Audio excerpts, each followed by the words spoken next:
Hey, welcome everybody. We're really glad that you're here. Does anybody have any clue what this is a picture of? You have any idea what that might be a picture of? Flashlights. It's a concert, and it's not just flashlights. It's a certain kind of flashlight, variation of flashlight. It's people's phones. It's people's cell phones. Imagine you had a time traveler from 100 years ago and you were like, oh yeah, get your phone out so you can turn the flashlight on so you can look for something that you lost in the dark. They would be like, what? What are you talking about? I think it's so interesting with these cell phones that they've got all this incredible technology. Like, I can listen to every song that has ever been recorded in the history of the universe, I think, maybe. I don't know why I'd want to, but I could. I have access to all the information right at my fingertips. I have it all. But the feature that I use most often on my smartphone is the flashlight, because I'm walking around in the dark, trying not to wake family up, or I drop something in the spot between my seat and the console in the car and I can't find it. This is a feature I use all the time, and I can't imagine what that meeting was like when somebody suggested, hey, why don't we add a flashlight to this thing? And they're like, it's not a Swiss Army knife. What are you talking about? And it's become one of the most incredible features on a phone. I literally use it every single day. I just want to see the guy said, hey, what if we put a really bright light on it too? And everybody's like, what are you talking about? We're in this series called There Is a Light, and what we've been doing is focusing on John, the Gospel of John, on his philosophical nativity. It's not like Luke, where Luke just gives us the story beat by beat, step by step, and we're following this narrative. John is doing something different, and I showed you this picture last week to try to highlight how John is different than the other Gospels. Does anybody remember the big theological word to describe the first three Gospels? They're called the what? Synoptic Gospels, very good. And then John is just doing his own thing. He doesn't follow the chronological order. He doesn't tell you all the stories that the other guys do. They're just doing his own thing. And I thought this picture was funny. Again, not to imply that John's not serious, but that John is just he's just marching to the beat of a different drummer. And I appreciate that. And one of the things that he does differently is he doesn't just tell us, hey, here's how the birth of Jesus happened, but here's what the experience was like. Here's what it felt like. And you recall last week we talked about what the experience of being around Jesus, of Jesus arriving into the world, was the experience of someone turning on a light in a dark place. That's what it felt like. It felt like, remember, we described how they used the concept of light in the Old Testament. It was truth, and it was goodness, and it was presence, and it was hope. That was the experience of being around Jesus. And that's John chapter 1, verse 4, which Henry read for us. John 1:4, in him, this is Jesus, was life. And that life was light of all mankind, was the light of all mankind. That truth and goodness and presence and hope. So Jesus is the embodiment of all that. But then there's this turn, this twist. If there's a musical score behind the text, it goes from these bright major notes to something minor, something a little bit darker. In John chapter 1, verse 5, it says the light shines in the darkness. They're introducing a new character. But that makes sense. If there's light, there's darkness. The light shines in the darkness, and the darkness has not overcome it. So, what is darkness? What is darkness? I think if we're thinking philosophically, we all kind of have a category for darkness. Darkness feels like serious evil. It feels like serious evil. It feels like serial killers. It feels like dictators. It feels like people who drive in the passing lane. It's like that serious, like, what is wrong with you? It just feels like something that's wrong and bad. My first thought was about, and every time I've thought about this biblically, and I don't know, maybe this is just the way that I was shaped, my experiences, but my first thought, every time I think of darkness, particularly in this passage, I think of a feeling that I had growing up overseas. Now, in Taiwan, I know you guys all have heard tons of times, grew up overseas. I was there for about 7 years. In Taiwan, they have temples everywhere. Per capita, there are more temples in Taiwan than there are churches in the U.S. There's so many. And if you've been to certain parts of the South, you're like, there's a church for every single person. There are a lot of temples in Taiwan. So these are pictures that my mom probably took. My parents took one of them. I'm guessing my mom. And this is a picture of a temple near where we lived in Taiwan. And you can see there these beautiful, ornate, just detailed, colorful structures. And they're open and accessible. There's no problem with somebody coming in like me, who's a non-practitioner, coming in and looking at it and taking pictures. They don't mind that. That's not offensive at all. And so occasionally I might be in a local temple showing a friend or with a local friend who's going to the temple for some reason. And inside, they're just densely filled with pictures or with carvings, these idols that have been made, just completely ornate. And you can kind of see here at the bottom of the screen are some offerings that have been given to these idols. So you walk into a place like that, it's just full, just from ceiling to floor with these idols. Now, what was wild is that often just around the corner was the little shop where the idols were actually made. And so here's a gentleman actually covering an idol that has been formed with plaster prior to it being painted. And it is such a strange, surreal experience to see people walking into a temple, worshiping this idol, and then be able to walk around the corner and see a guy making it, forming it, putting it together before it's painted, before it's installed and established. Of course, the ceremony is elaborate and expensive where the idol gets put into the temple. Idols would be carried in, and it's very, very fascinating. Won't get into it too much. But then thousands of people show up, and they make sacrifices and offerings to it. Now, on top of a lot of the temples are these three particular gods. These three particular gods called the Three Immortals. And these three particular gods stand for, feel free to Google it, Wikipedia. These three particular gods stand for prosperity, status, and longevity. Prosperity, status, and longevity. So the idea is that if you want prosperity, status, and longevity, you go into these idols and you make the appropriate sacrifices to the appropriate gods. That's how you would achieve that. Now, no one told me how I should feel going into the temples. Nobody primed me. Nobody took me aside and said, Patrick, this is what's going on. This is the situation. Nothing like that. But the experience of walking into a temple and just looking around, just as an observer, the best way I could describe it, even I expected sort of a detached cultural interest. Like you're going to another country and you're just observing the way things are and learning. That's kind of what I expected. Nobody told me to feel any differently. But what I experienced was a sense of ominous hopelessness. That's the experience. Again, nobody said, Patrick, this is what you should feel. This is just what I felt. And no joke, and I was talking to my parents about this week, my mom, the very first thing that you wanted to do when you went into a temple was leave. That's what you wanted to do. You're like, I want to get out of here. I don't like this. I don't like this feeling. The best way, and this is why this word works for me, the best way I could describe it was it felt dark. It just felt dark.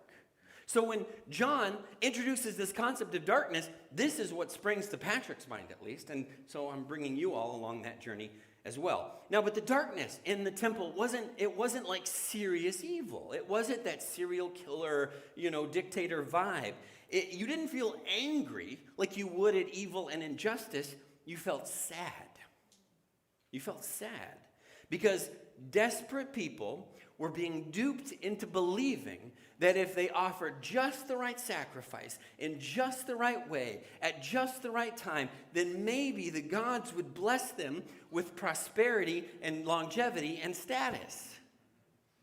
Now, you think about that, and it's maybe here's the phrase. This is the phrase. It's desperate futility. That's the phress. Desperate futility. If I just do this just right, then maybe good things will happen for me. That's darkness. Darkness felt like desperate futility.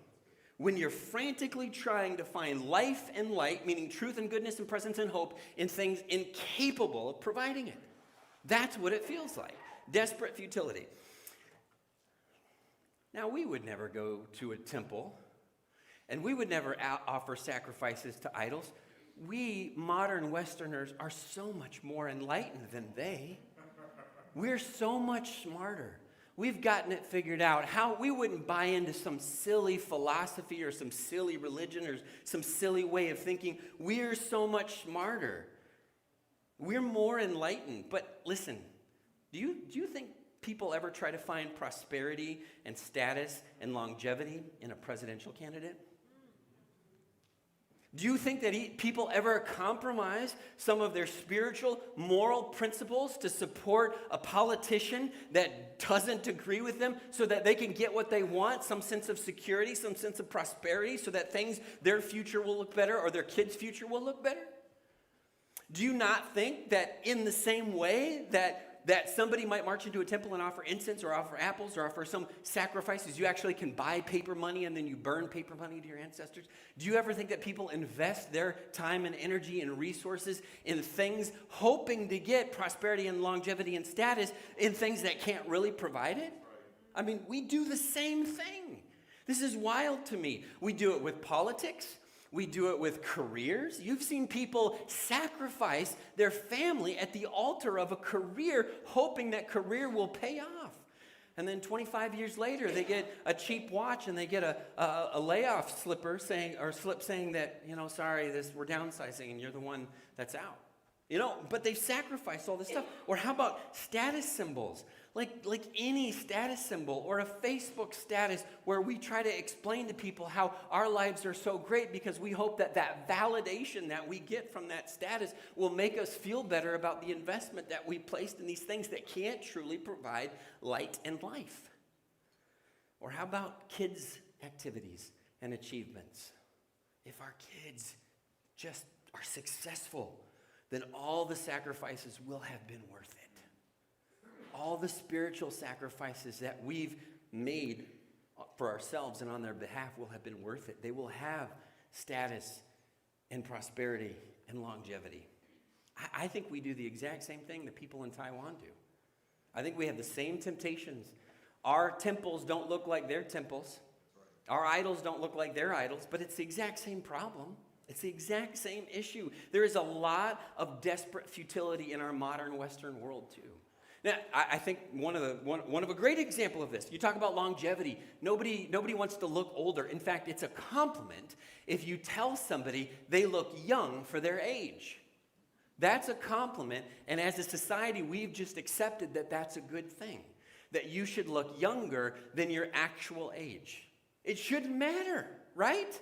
If we truly understand the world, the way God has wired us, the way God has created, it shouldn't matter whether we look our age or not. So we have wrinkles.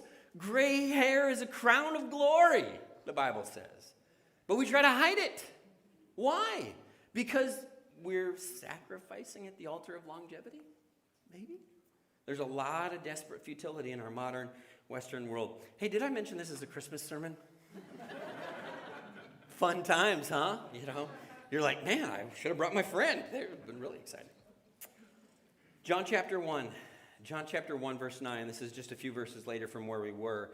He writes, "This was the true light that coming into the world enlightens every person." And let me just say this on the outset. There only ever has been one source of truth and goodness and presence and hope. And that has only ever been Jesus. Anything else we try to find truth and goodness and presence and hope in is a false idol. Man, that's good enough. We could just stop right there, right? Unfortunately for you, I've got more to say. Now, it's interesting in verse 10, John 9, this is the true light that comes into the world, enlightens every person. But in verse 10, it says, he was in the world, and the world came into being through him, and yet the world did not know him. So Jesus shows up, the source of all reality, like we talked about last week. He shows up on the scene, and people miss it. How did they miss it? How did they miss Jesus? How did the world not know him? How can people miss the light? And is it possible that we ever miss it too? Is it possible that we ever have access to the source of all truth and goodness and presence and hope, and we sometimes neglect that for something temporary and shallow? Now, there's a thread in John's teaching about darkness, and we're just going to look at three things he says in the Gospel of John specifically about darkness, about how it's possible that we miss the light. And we have to do a little honest self-diagnosis this morning to ask ourselves, is this ever us? Because we can talk about the light, and it's exciting and hopeful and wonderful, but for the light to have any meaning or any impact, we've got to understand what the light is shining into the dark. We're just going to look at 3. So John chapter 8, verse 12. John chapter 8, verse 12. Jesus said the following out of the blue. There's no context before this verse. It just says, and he was with the crowd again, right? Jesus spoke again to the people. There's nothing else is going on. And he said, I am the light of the world. Whoever follows me will never walk in darkness, but will have the light of life. Have you ever walked into a piece of furniture or a wall in the dark? You know what I'm talking about? You wake up, you have to go to the bathroom, and you're like, I did this the other day. I walked right into a closed door because I couldn't see it. I'm trying to be quiet, trying to make my way to the restroom, walked right into the door, big kaboom, wake the whole house up. This has been several years ago, but we used to have, in our family room, we used to have a coffee table, and they designed coffee tables to be right just between the shin and the knee. And they put sharp edges in like all kinds of places on the coffee tables. It's dark in our family room. I'm kind of in a hurry. I need to grab something across back. So I'm walking fast, totally spaced that there's a coffee table there. And I hit a corner of the coffee table so hard and just right, just in the spot below my knee. I didn't know this, but like the Vulcan death grip, on your shoulder? There's a spot on your knee you can do that too. And no joke, hit it just right, and I had this passing thought, I'm sure as the blood drained from my head to the rest of my body, that I'd like to lie down now. I woke up, I don't know how long later, drooling, out the corner of my mouth, because on the floor of my family room, because I had hit this stupid coffee table just right. Now, I'll tell you what, that was the one and only time I ever did that. I learned my lesson. Living in spiritual darkness is like walking into the coffee table over and over and over again. See, humans think that making the same mistakes will produce different outcomes. We think, oh, hey, these selfish choices made me miserable in the past, but maybe this time this selfish choice will somehow pay off. Or an ill-advised relationship has gone down in flames. I ignored a bunch of red flags, but maybe this time, who knows? I'll ignore the red flags again and we'll see what happens. Or how about this? There's a huge, tremendous problem in our world with pornography use. And guys get to a point where they're like, and girls too, it's equal opportunity. Or I don't want to do that again. That isn't producing what I want. This isn't producing joy or happiness. And they get rid of it for a while, but like an addiction, it creeps back in. Like maybe this time it will work. Online shopping, when I'm feeling upset. Maybe that will fill the void. Maybe this time. Or how about holding grudges? You've forgiven somebody one time and it felt so good to let go of that burden. And then the next time somebody offends you, that desire to hold on to that grudge wells up again. Why let the fact that a given behavior has never once produced the desired result prevent us from doing it again and again and again? We're walking into the coffee table again and again and again. Talk about desperate futility. See, darkness isn't simply doing bad things. The way Scripture describes darkness, it's about trying to make progress, but not knowing where you're going and stumbling all over the path and doing it again and again and again, thinking this time will be different. But why didn't we learn the lesson last time? I only walked into that coffee table one time, and then my body remembered, let's not do that again. But somehow with sin, we're fooled into thinking this time it'll be different. And that's what Jesus says walking in the darkness is like. But if you follow me, he's like, you'll never do that. If you give yourself to me, you'll never do that. If you're on this journey with me, you'll never do that. You will have the light of life. The other thing Jesus talks about, this is earlier, he's having a conversation with a guy named Nicodemus, and it's an evening conversation because Nicodemus is trying to keep the fact that he's talking to Jesus on the down low. Nicodemus is a Pharisee, and he doesn't want to expose himself because all his Pharisees buddies don't like Jesus. They view Jesus as a threat. So Nicodemus sneaks out to Jesus, talks to him at night, and in this long conversation, Jesus is trying to explain what it's all about, and Nicodemus just isn't getting it. He's not making sense to him. His whole way of thinking, the whole way he viewed the Hebrew law is just in contrast to what Jesus was presenting, and just nothing is fitting. And so finally, at the end of this conversation, Jesus says, this is the verdict. Light has come into the world, but people love darkness.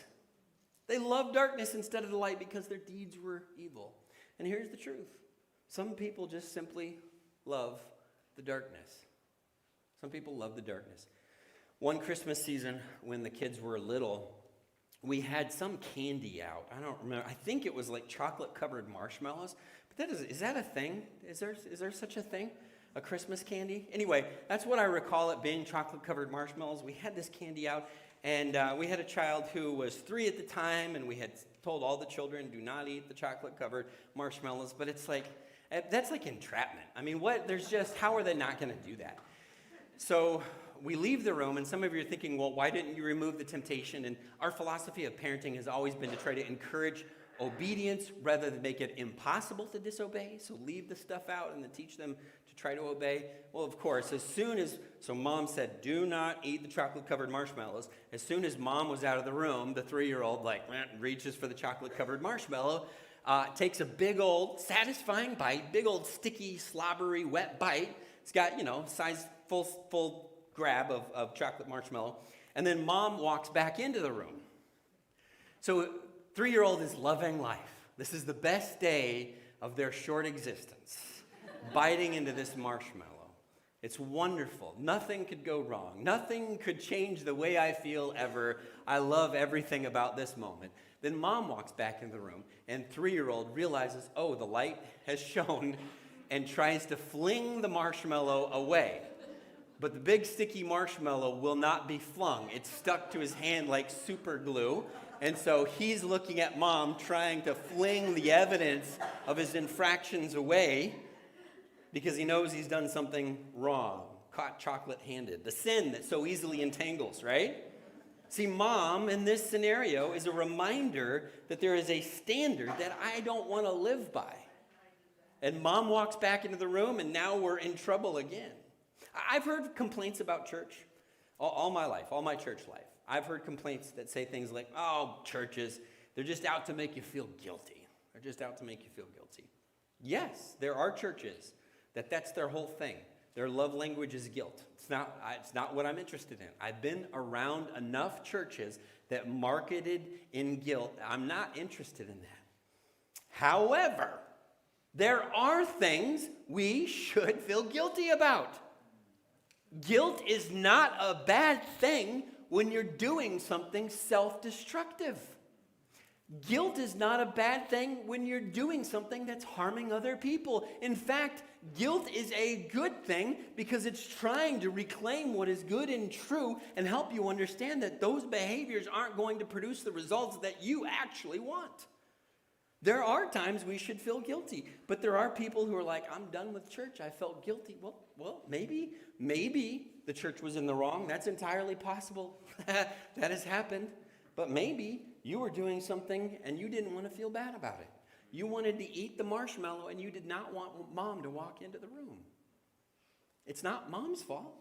It's yours. And heads up, this is important for us to mention. Being around Jesus is the experience of realizing we'd been in the dark. But honestly, if you're not interested in transformation as a human, if you're not interested in being more Christ-like, that exposure to the light feels heavy. Yeah. It feels like a burden. It feels like a weight. And Scripture says it is dangerously easy to get used to the dark. Dangerously easy. And every time a light shines, you're like, no, thank you. Because you're used to this. You're used to this situation. You're used to the darkness. So how do we answer the darkness? Let's go back to the beginning of our text. John chapter 1, verse 5. How do we answer this? It says the light shines in the darkness, and the darkness has not overcome it. Light shines in the darkness, and the darkness has not overcome it. Some of your translations, like the one we read this morning, darkness has not grasped it.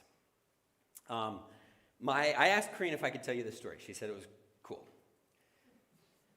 My spouse's family was known for being a little lively in their interactions. I'm using euphemisms. The discussion could get a little rowdy, sometimes even heated. So Karina's telling me this story about growing up. It was just about dinner time. Dinner had been set out on the table, and some argument had broken out. And it was heated, words were exchanged, mistakes were made. But the food is sitting there, getting cold, right? Do not let the sun go down on your anger. Do not let the food get cold in your anger. and they're a family who prays before the meal. So they kind of have to, it's kind of tough to go. It's like, have you ever, this probably doesn't happen quite as much anymore, but have you ever been having some sort of altercation, some tense family situation, and then your phone rings, and you've got to like put on the happy voice for the person on the other end of the line? You know, it's kind of like that. Food's getting cold. We have to pray. We've just been having arguments. How do we kind of shake that off and get back into the groove here to eat? So they pray before the meal. Many of you know my father-in-law, Jerry, who passed this past year. But his one of his greatest delights in life was to call on the person he thought was most annoyed to have to say the prayer. So in this case, it was my brother-in-law, Andrew. He was probably 13 or 14 years old, and he's asked to say the prayer. And he started the prayer, and he went on autopilot, like we sometimes do, and just said the words, right? You know, he's not really in a right frame of mind. He's just saying the words where you're supposed to say these words. But it's kind of disconnected from what's going on. So he says, Father in heaven, thank you for this day. Thank you for the food. Thank you for the good time we're having. And he's about to wrap up his prayer, you know, let's eat, when Corinne's mom loudly interrupts him and declares to the room, we are not having a good time. Stop the prayer. We're not having a good time. And that phrase is a great phrase because it's become part of family lore. We are not having a good time, right? It's great. It's kind of become a little bit of a meme. Now, I can respect that because that's real. That's real because sometimes we do. We make that left turn in our relationship with God. Here's real life, here's ugliness, here's mess, and now we're going to just pretend like everything's all right with God. But we are not having a good time. There's no pretense there. And listen, I think this is the biggest danger of darkness in the church, and it happens all the time. You've done it, and I've done it. There's a phenomenon where Christians take their real lives. You know, the kids aren't perfect. The marriage isn't going well. You're not doing good. Mental health isn't great. They take all of that, the we are not having a good time life, and they shove it in the closet when they get around other Christians. They leave it in the minivan when they come into the building. And they put on this pretense and try to make ourselves what we think is supposed to be presentable. This happens a lot during the holidays. You've probably said it. Certainly your parents have probably said it. We just want the Hallmark movie. Can we not have 24 hours of peace and quiet and there not be any conflict? Can't we just pretend everything is normal for one day? You have maybe pled with your family to do that just to have the picture-perfect holiday. Some of you might be thinking that right now. Patrick, it's Christmas season. Can we not have a normal sermon? Can you not talk about darkness and this is too much? But you know what the problem is? And what we're saying is, well, okay, we can't be perfect, but can we at least pretend we're perfect? I mean, isn't the next best thing to being perfect the pretense of perfection? Talk about desperate futility. Let me tell you why this is so dangerous. Number one, it is exhausting to keep up. It will just make things worse. I'm case in point. This is like my go-to. Just pretend it's all right. Fake it till you make it, and it'll eventually be all right. No, it just gets worse. Secondly, you're not really fooling anyone. I saw this meme I wanted to share you. It's so good, but every family's got secrets until a Bible class teacher asks the kids for prayer requests. That's literally why some of you volunteer in the kids' wing. You're like, hey, little Joey, what's been going on in the family this week? Let it flow. Tell me all about it. You're not really fooling anyone with the pretense, right? You're not really fooling anyone. In fact, sometimes if things look too perfect, it really makes people suspicious. You know what I mean? But most importantly, the light, the true light, the presence and goodness of God, that has to deal with the darkness. If we feel like we deal with the darkness by shoving it all in the closet, then we don't believe in the light. That's why this is so important. And that's why this is so dangerous, because some churches operate by this principle. And I don't want to be that kind of church. We're saying we really don't think light can answer the darkness. Let me give you this quote. It's by an author who wrote a book about Advent. And of course, Advent is the season of Jesus coming, the expectancy, the waiting of Jesus coming to the world. This is by Fleming Rutledge, but she wrote, Advent is the season that, when properly understood, does not flinch from the darkness that stalks us in the world.